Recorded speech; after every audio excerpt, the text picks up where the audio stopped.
nga guys, magbabayad tayo ng EMS dito sa 7-Eleven.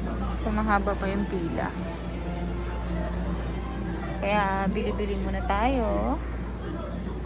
Yan, turo ko sa inyo yung una yung gagawin. So dapat naka-ready na yung QR code. Yan, ayun yung QR code niya. So scan lang natin yan. May nag-chat.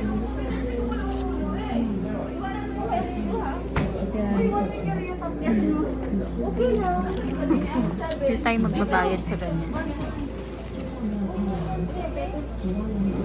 So, hintayin lang natin guys. 7-Eleven. Yan. Unang ating gagawin. Pipindutin natin yung QR code. Yan, QR code.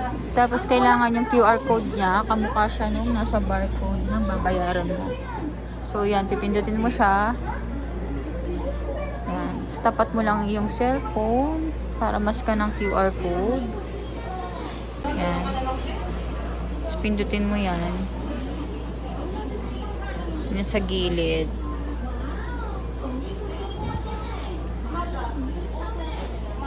Pag naging okay na yung details niyan at may lumabas. So, error yan. Kailangan mo siyang pindutin ulit. Baka hindi nababasa yung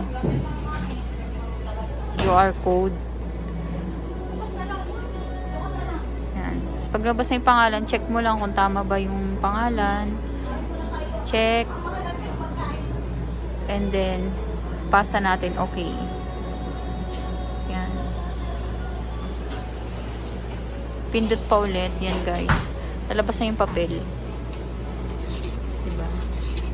Ganun lang guys kasimple. Pag lumabas na yung papel niyan, babayaran natin yan sa counter ng 7-Eleven. Ganun lang po. Ayan. Halagang 4-4. Magbabayad na kami. Babayaran nyo na lang yan sa 7-Eleven.